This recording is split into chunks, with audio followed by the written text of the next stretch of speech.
Bismillahirrahmanirrahim. Assalamualaikum warahmatullahi wabarakatuh. Innal hamdalillah wassalatu wassalam ala Rasulillahi amma ba'd. Kaum muslimin rahimakumullah. Di antara sunnah ketika seseorang melakukan saum Ramadan yaitu al-i'tikaf.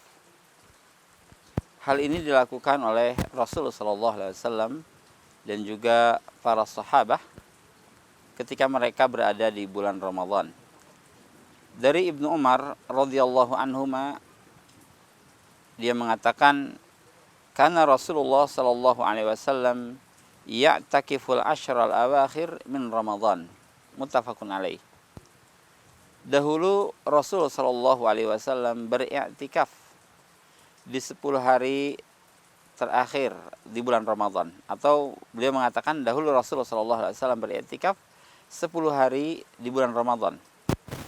Kemudian istrinya Aisyah radhiyallahu anha ini juga meriwayatkan hadis tentang i'tikaf, bahwa beliau mengatakan anna Nabiya sallallahu alaihi wasallam kana ya'takiful ashral awakhir min Ramadan. Dahulu Rasulullah sallallahu alaihi wasallam beriktikaf di 10 hari terakhir di bulan Ramadan, hatta tawaffahullah, sampai Allah mewafatkan beliau. Summa takafa azwajuhu min ba'dihi, setelah beliau sallallahu alaihi wasallam wafat, maka para istrinya itu pun i'tikaf di masjid.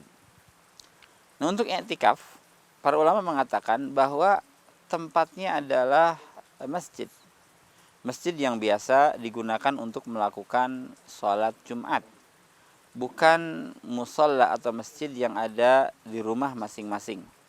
Ya, karena sebagian kaum muslimin ada yang menjadikan beberapa ruang rumahnya untuk tempat sholat, maka ini tidak sah dijadikan sebagai tempat i'tikaf. Karena i'tikaf itu adalah ibadah yang dilakukan di masjid. Nah, apa sebenarnya tujuan dari i'tikaf itu sendiri? Yang pertama, ketika seseorang melakukan i'tikaf, itu tujuannya agar dia terfokus dalam beribadah kepada Allah Azza wa Jalla. Sebab masjid adalah tempat yang kondusif, yang nyaman untuk melakukan ibadah kepada Allah, baik qiraatul Quran, salat, atau zikir kepada Allah Azza wa Jalla, atau ta'lim di dalam masjid itu sendiri. Jadi tujuan i'tikaf yaitu agar seseorang mengosongkan diri dari kesibukan-kesibukan dunia dan fokus terhadap ibadah kepada Allah Azza wa Jalla. Nah, Rasulullah SAW beriktikaf di 10 hari terakhir di bulan Ramadan. Dikarenakan di 10 hari terakhir di bulan Ramadan itu diharapkan akan kehadiran Lailatul Qadar, atau Lailatul Qadar. Nah, Lailatul Qadar atau malam keagungan ini, malam kemuliaan ini, yaitu satu malam yang senantiasa dicari dan diburu waktunya oleh kaum muslimin. Dikarenakan Allah Subhanahu wa taala mengabarkan bahwa di malam itu adalah satu malam yang sangat istimewa, yang lebih baik daripada 1000 bulan.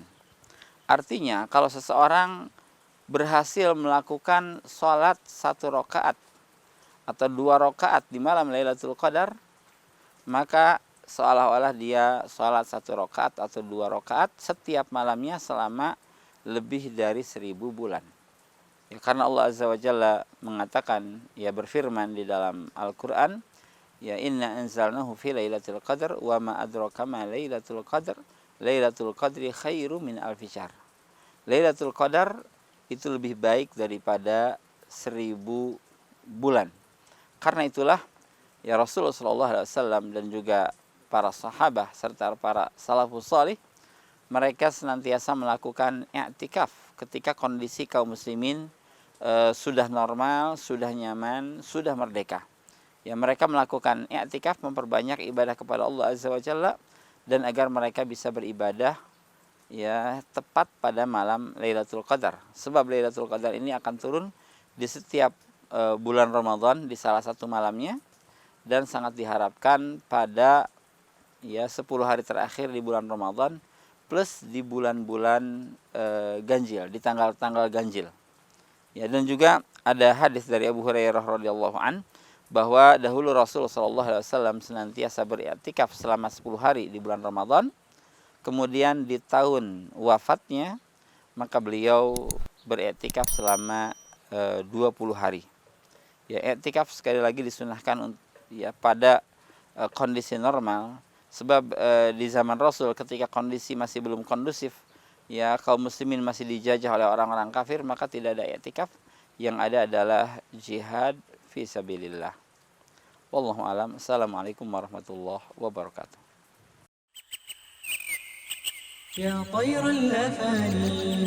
SMP Al-Hidayah Bogor membuka pendaftaran peserta didik baru. SMP Al-Hidayah Bogor hadir sebagai media pendidik umat yang berupaya memadukan pendidikan nasional dan pesantren dengan konsep Islamic Boarding School. Dengan tenaga pengajar lulusan dari dalam dan luar negeri, SMP Al-Hidayah Bogor memiliki program unggulan di antaranya program tahfidz Quran, hafalan hadis, pembiasaan puasa sunnah, pidato bahasa Inggris dan Arab, serta pengetahuan umum yang proporsional. Daftarkan putra-putra Anda sekarang juga dan jadilah bagian dari keluarga besar SMP Al-Hidayah Bogor.